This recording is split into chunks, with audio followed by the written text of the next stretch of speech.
माझ्यासोबत माढा लोकसभा मतदारसंघातील माळशिरसचे नेते उत्तम जानकर आहेत। आपण 2 दिवसापूर्वी देवेंद्र फडणवीस यांची भेट घेतली होती, त्याचा फोटो देखील आला होता। अगदी आपल्या चेहऱ्यावर हास्य होतं, परंतु आज शरद पवारांशी आपण भेट घेतलेली आहे। काय एकंदरीत चर्चा झाली? निश्चितपणाने येणाऱ्या 19 तारखेला आमच्या तालुक्यातल्या सर्व कार्यकर्त्यांची बैठक त्या ठिकाणी आयोजित केलेली आहे आणि त्या बैठकीमध्ये ज्या ज्या नेते मंडळींनी वाटतं की हे कार्यकर्ते आपल्या बाजूला राहावेत, म्हणून फडणवीस साहेबांची इच्छा आहे की उत्तमराव आपल्या बाजूला राहावेत, पवारसाहेबांची इच्छा राहते आमच्या बाजूला राहावेत आणि दोन्ही नेत्याबरोबर चर्चा झाल्यानंतर ही चर्चा आम्ही कार्यकर्त्याच्या समोर ठेवू आणि त्या चर्चेमधून आम्ही योग्य तो निर्णय शुक्रवारी संध्याकाळी जाहीर करू। शुक्रवारी संध्याकाळी आपण तुतारी हातात घेणार आहेत असं देखील बोललं जातं, यामध्ये किती तथ्य आहे?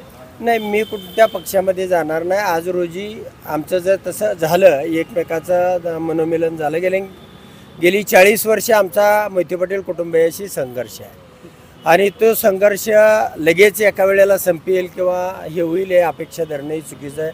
शिवाय आमची मतं किती ट्रान्सफर होतात, किती त्यांच्याबरोबर जातात हेही बघणं महत्त्वाचं आहे।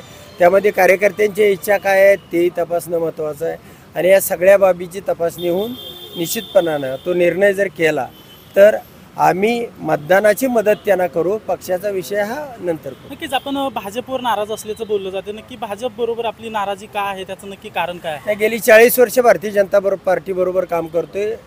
95च्या काळामध्ये भारतीय जनता पार्टीचं सरकार आलं, वेळोवेळी केंद्रात सुद्धा आलं आणि गेल्या 2014 पासून केंद्रामध्ये राज्यामध्ये भारतीय जनता पार्टीचं सरकार आल्यानंतर ज्याही पद्धतीनं या सरकारनं ताकद देणं, या ठिकाणी भारतीय जनता पार्टीची उमेदवारी आम्हाला देणं आणि सोलापूरची आता उमेदवारी देतो म्हणून नाकारणं, रद्द करणं, या गोष्टीमुळे कार्यकर्त्यामध्ये तो उद्रेक झाला आणि त्या उद्रेकाचा परिणाम की तुम्ही कुठली तरी वेगळी भूमिका घ्या। मग वेगळी भूमिका कोणती घ्यायची, तर त्या पक्षामध्ये मोहिते पाटील आलेले आहेत आणि तरीसुद्धा कार्यकर्त्यांचं म्हणणं झालं की तरी तुम्ही पवारसाहेबांशी चर्चा करा आणि म्हणून या ठिकाणी पवारसाहेबांची चर्चा करण्यासाठी आलेलं आहे। नक्कीच मोहिते पाटील घराणं असेल किंवा तुम्ही असेल, तुमचा कायमच टोकाचा संघर्ष राहिलेला आहे। आता तुम्ही एकत्र येण्याचे संकेत देताय, कार्यकर्ते जुळवून घेतील असं वाटतंय? नाही, निश्चित कार्यकर्त्यांनी जुळवून घेतलं तरच आम्ही एकमेकाच्या बरोबर जाऊ शकतो, अन्यथा मला वैयक्तिक वाटून किंवा आमच्या 4 प्रमुख लोकांना वाटून तो म्हणजे एकत्र येण्याचा फायदा होणार नाही। नक्कीच, तर कार्यकर्त्यांनी जुळवून घेतलं तरच आम्ही एकत्र येऊ असं देखील त्यांनी सांगितलेलं आहे। अजिंक्य धायगुडे, जय महाराष्ट्र न्यूज, पुणे।